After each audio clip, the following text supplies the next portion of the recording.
Taxação de dividendos volta com força. Nós vamos comentar sobre isso, vamos falar sobre como investir em energia elétrica, ganhando de 10% até 19% de dividend yield, livres de imposto de renda, mesmo que a taxação de dividendos seja aprovada, tá? Eu estou falando aqui dos FIPs, nós vamos compará-los, inclusive, com as ações e com os fundos imobiliários, lembrando que até os fundos imobiliários também serão livres de IR. Eu vou comentar as vantagens de cada um. Deixa o like nesse vídeo, bem-vindo ao canal Top Ações e considere aí se tornar membro do canal também para dar uma força aqui, para continuarmos com vídeos aí também diferenciados, tá?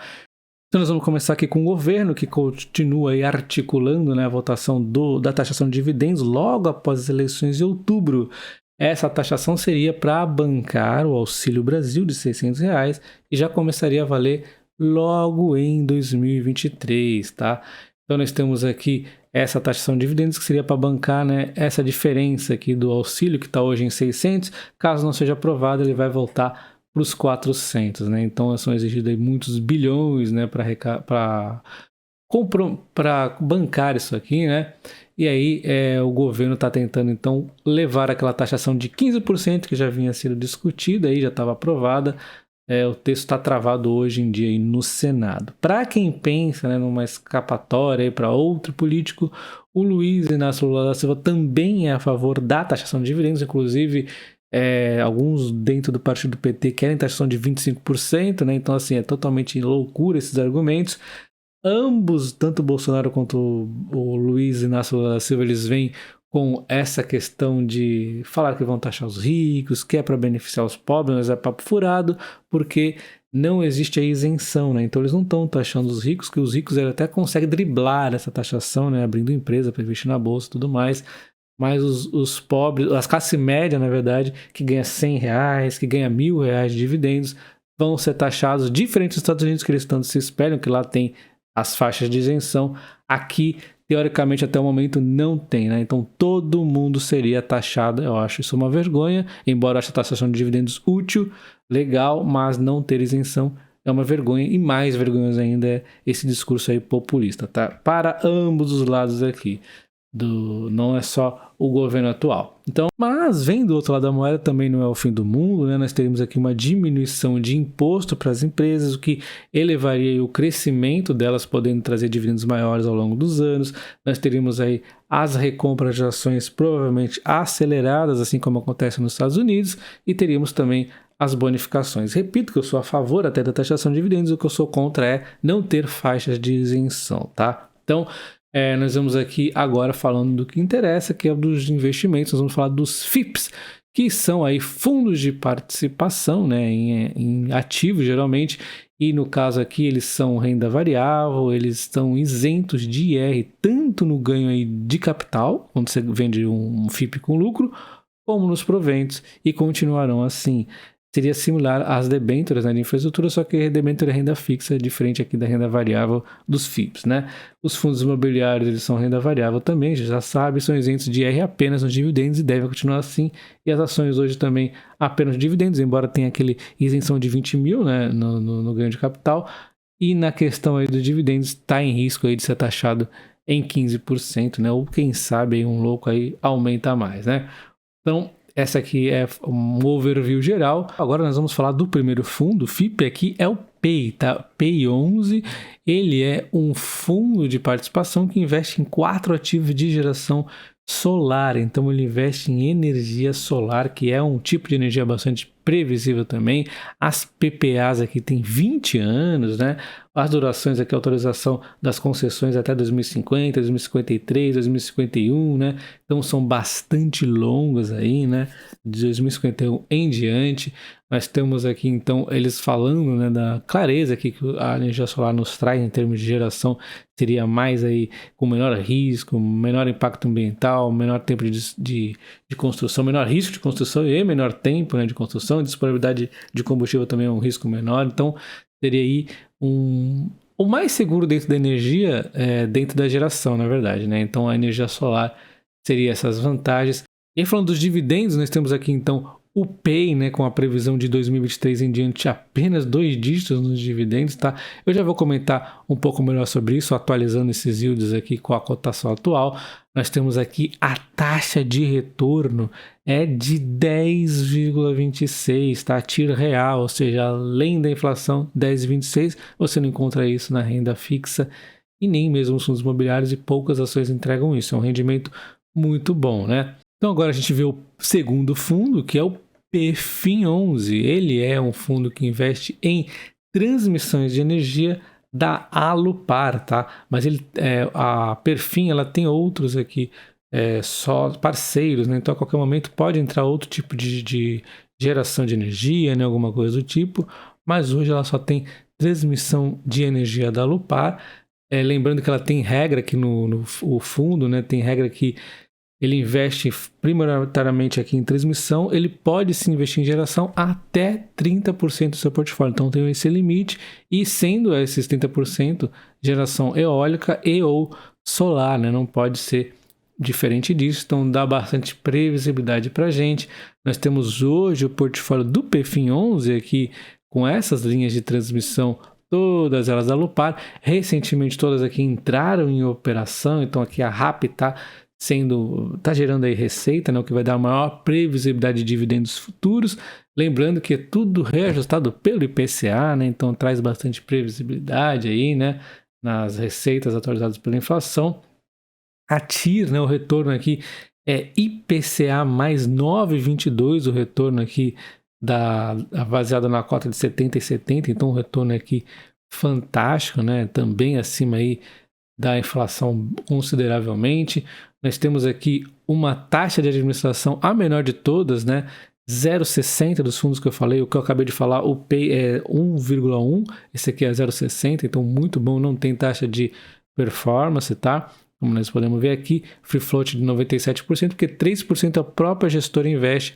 Todos os FIPs aí acabam investindo também, né, no seu FIP, que dá uma alinhada aí do gestor com a gente, né? Então eles correm o risco junto com a gente. Então tá aqui o fluxo de dividendos, eu já vou mostrar aqui os yields, tá? Vamos dar uma olhadinha aqui. Então tá aqui os yields, né, atualizado aqui do PFIN11. Em 2021 seria aí 13,8 de dividend yield eles pagaram, e nesse ano, dos últimos 12 meses, na verdade, nós temos 11%. Em 2022 deve aumentar ainda, né, então deve ficar a patamares maiores, depois de ter mais previsibilidade, lembrando que a taxa de retorno é IPCA mais 9,22, né?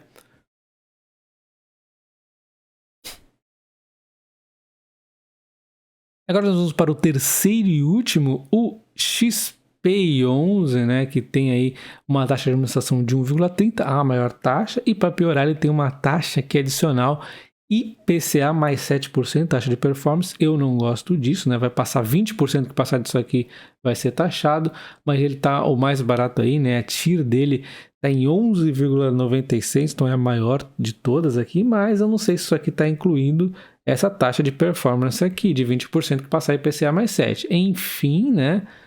É algo que eu não gosto de taxa desse tipo. De qualquer forma, ele é um ativo interessante, ele investe na mistura dos dois anteriores. É a energia solar, que é a mais previsível da geração, como nós vimos, e também em transmissão. Então ele tem esses 5 ativos aqui, bem interessante, né? Tem aqui a concentração no fundo, como que eles mostram, ele é mais transmissão, mas ele tem aqui uma partezinha aí também de geração solar, né? Então hoje ele tem aqui a previsibilidade também de dividendos, né? De 12 a 10,5% aqui em 2022 e 2023, né? E tá aqui a rentabilidade do fundo IPCA+, dependendo do valor aqui da cota, né? Então, conforme a cota vai ficando cara, o retorno é menor, né? Bom, então vamos olhar aqui os dividendos dele. Então, dando uma olhada nos dividendos, a gente tem aqui o XPE11, né? Em 2022 pagando 13% de dividendo, em 2023 pagando 11,4% negativo, fica por conta da performance. Lembrando que ele investe principalmente em transmissão, mas também tem geração solar. O PEI, que é a geração solar, ele tem os dividendos, conforme eu mostrei aqui, atualizar aqui, ó, em 8,7 até 2023, e depois ele vai para os 2 dígitos e não sai mais disso. Lembrando que não tem risco de inflação, já que ele é atualizado pela inflação, então tudo isso aqui seria atualizado pela inflação. E olha só por que ele caiu em 2028 e 2029, que vai ter manutenção programada. Então eles puseram até isso, tá? Eles puseram manutenções programadas, né? A geração solar exige isso, e depois volta ao normal e volta com tudo, né? com praticamente aqui 19%. Então eles fizeram tudo bem detalhadozinho o estudo, né? A taxa aqui 1,1 é maior que o PFIE11, mas ainda é aceitável, né? Agora vamos fazer uma breve comparação aqui com os fundos imobiliários, que também seriam isentos. Os fundos imobiliários, eu peguei aqui os dois que eu mais gosto, primeiro o MXRF11 de papel, e a oscilação de dividendos é realmente aqui acompanhando a Selic e a inflação geralmente, né? Porque é onde eles são indexados e aí não tem um ganho de dividendo ao longo dos anos. Na verdade, você acaba corroendo aí o seu patrimônio, já que o patrimônio geralmente é fixo, né? Não costuma mudar. Isso aqui não tende a evoluir, a não ser que exista aí um bom trabalho, um trabalho diferente aí, feito de trade, alguma coisa do tipo, que não é justificado. O motivo que a gente investe no fundo de papel é o rendimento do título ali. Isso aí não cresce, então qualquer crescimento seria algo pontual. Então, fundos de papel eles não crescem ao longo dos anos, então se você está ganhando aqui um dividendo que hoje te sustenta, daqui a 20 anos você vai ver que você não vai comprar mais nada com esse dividendo, porque ele não se sustenta, a não ser que você reinvista a parte da inflação. Então você tem que contar o dividendo real, é o acima da inflação. Já expliquei isso em outros vídeos, já detalhei, já trouxe análise aí de terceiros para o canal, então não vou mais repetir. Nesse vídeo agora, falando do HGLG11, a gente vê o patrimônio crescendo bastante, né? Porque fundos imobiliários de tijolo bem geridos costumam evoluir ao longo dos tempos, porque os imóveis são a evolução também, acompanham a inflação, né?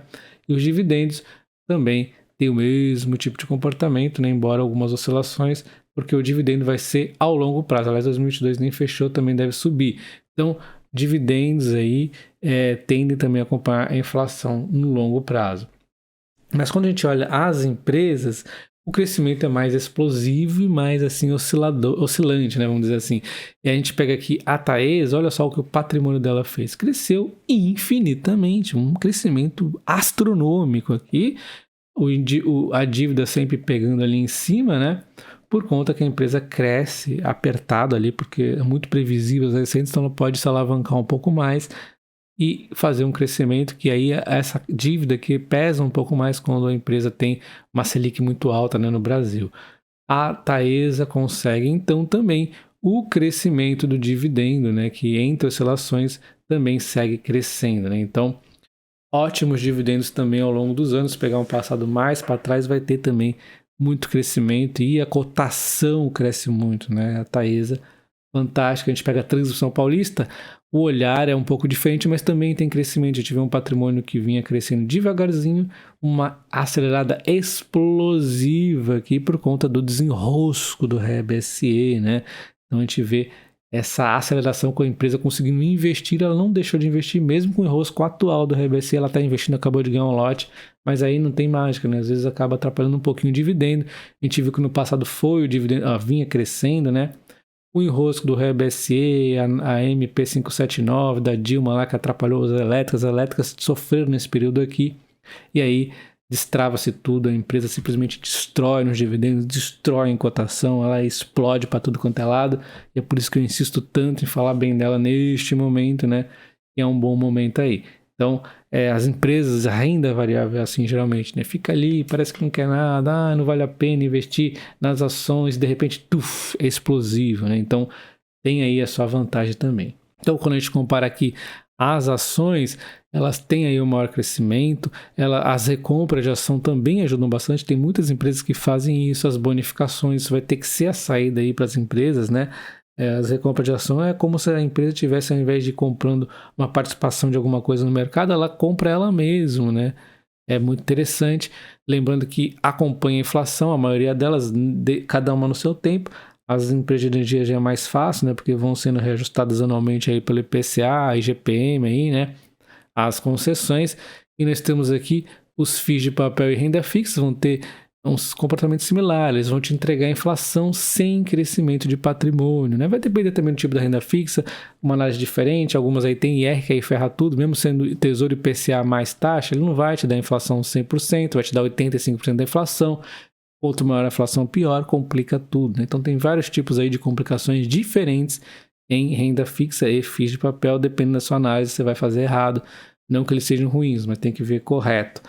quando a gente fala de fundo de tijolo, eles tendem ao longo do prazo a acompanhar a inflação e também os dividendos, né? Enquanto os fundos de participação, eles vão crescer menos que as ações, porém, eles são totalmente livres de IR. Eles vão crescer menos que ações, que eles vão menos ao mercado adquirir novos participações, né? Não vão crescer menos por conta disso. Os dividendos tendem também a acompanhar a inflação. Nesses textos que nós mostramos aí, são aí de energia, né? Então eles vão acompanhar a inflação. O ruim dos FIPS é que eles são aí novos no mercado, então a gente não tem muito histórico para ver o comportamento dos gestores. E outro ponto é que eles são aí para investidores qualificados. Então eu não sou um investidor qualificado e consigo investir, então pode aí ser que você consiga, né? Uma outra questão muito importante é como eles têm liquidez menor, pode ter oscilações maiores na cotação sem grandes motivos, tá? Então, assim, eu mesmo tenho até o receio de falar aqui que eu não estou recomendando compra, você tem que analisar por conta própria. Eu fiz uma análise bem rapidinha, porque como nós vimos, por exemplo, o Primo Rico fala de uma meia-luz da vida, a ação cresce na cotação, vai que eu, um canal muito menor, falo de um FIP que também tem uma liquidez muito menor, acaba influenciando, então também tem esse risco. Vai acontecer? Não tenho a menor ideia, mas estou falando aqui que pode vir a acontecer, então fique atento aí às oscilações também, tá? Eu espero que vocês tenham gostado desse vídeo, deixa o comentário aí se você gostou, deixa o like e comenta aí desses FIPS, foi interessante? Um abraço, até o próximo, valeu!